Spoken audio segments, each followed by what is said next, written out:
Amen. Oui. Le silence de Dieu se charge de transmettre un message. Donc nous avons compris premièrement que Dieu a un langage. Le langage oral et le langage écrit. Mais malgré ça, même ça, les gens ne le comprennent pas. Nous touchons le deuxième point.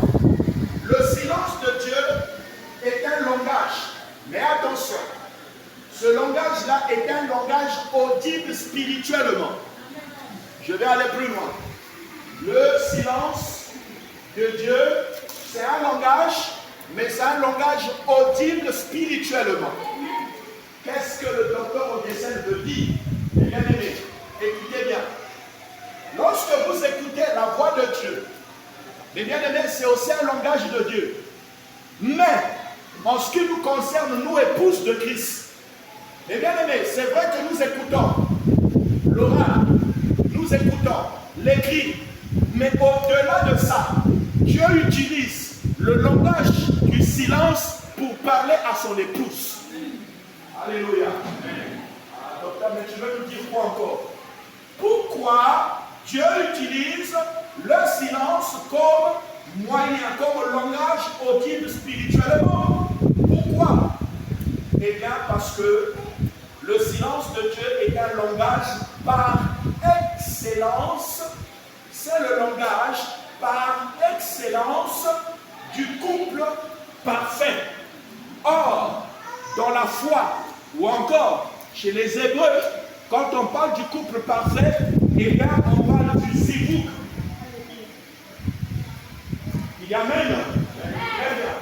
C'est quoi le zivouk? Le zivouk, mes bien-aimés, c'est le couple modèle. Certaines personnes disent qu'on n'a pas de couple parfait, on n'a pas de couple modèle sur la terre. Non. Quand tu es en Christ, tu deviens une nouvelle créature. Et que si tu te maries avec un véritable fils de Dieu, une fille de Dieu, eh bien vous faites un couple modèle. Et ce couple modèle en hébreu est appelé zivouk. Alléluia. Maintenant je vais te parler. Est-ce que je peux parler à ton cœur? Amen. Qui docteur parle à mon cœur? Il y a trois types de bien-aimés. Écoutez bien, il y en a trois. Nous avons quoi? Nous avons les nations. Les nations, nous avons Israël, mes bien-aimés, et nous avons l'épouse. Alléluia. Regardez bien, c'est ainsi qu'est composé le monde. Le monde est composé des nations, des païens et autres. Le monde est composé d'Israël, et le monde est aussi composé de l'épouse. Mais ils sont dans les églises et synagogues et autres temples, ils lisaient le parchemin, mais ils avaient oublié que ce parchemin s'était fait chair. Le parchemin s'était fait homme. Mais au lieu de reconnaître, ils sont restés sous les écrits. Il y a même.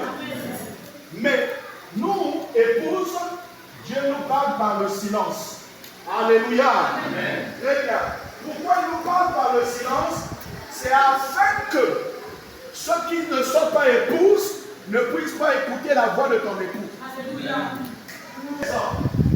Lorsque le père et la mère sont là, et qu'il y a même des étrangers et des enfants, lorsque l'époux a besoin de son épouse, il ne va pas parler. Mais il va seulement regarder l'épouse. Mais en regardant l'épouse, il y a le langage voilé du zivouk. Alléluia. Amen. Le silence est un langage. Donc quand je regarde mon épouse, je la désire, je veux d'elle, et lorsqu'elle me regarde, elle sait que mon homme a besoin de moi. Amen. Mais est-ce que le neveu peut comprendre ça? Est-ce que le cousin peut comprendre ça? Est-ce que l'oncle peut comprendre ça? Est-ce que le voisin peut comprendre ça? C'est un langage entre l'époux et l'épouse. Mais il n'y a pas d'écrit, il n'y a pas d'oral, mais il y a seulement le silence. Oh, mais je veux parler de quoi? Il y a même. Je veux parler de quoi? Le naturel typifie le. C'est comme ça. Donc vous n'allez pas monter dans cette dimension. Vous voudriez écouter comme les autres écoutent. Or, Dieu a envoyé un message dans un message. Oh, qu'il y a même. Nous sommes tous ici. Nous sommes tous des oiseaux. Mais parmi les oiseaux, il y a des aigles. Le canard est un oiseau. Le poulet est un oiseau. L'hirondelle est un oiseau. L'albatros est un oiseau. Le oiseaux, mais ce ne sont pas des aigles. Oh, qui dit Amen. Oh, écoutez, on va avancer. Afin que tu comprennes ce matin que tu es béni du Seigneur. Acclame le Seigneur en béni. C'est bien aimé. Et bien, c'est la manière de Dieu de parler à son épouse. Parce qu'il a parlé aux hommes, mais les hommes ne l'écoutent pas. Il a parlé à Israël de deux manières, orales et écrites, mais ils ne l'ont pas reconnu. Alors, il dit, je ne veux plus utiliser le langage oral et écrit, mais je vais utiliser le silence. Or, qui parle du silence parle du secret. Oh, qui dit Amen. Dans ce monde, tu ne peux pas réussir si tu n'es pas dans le secret. Est-ce que je parle bien avec toi? Est-ce que tu m'écoutes bien? Très bien.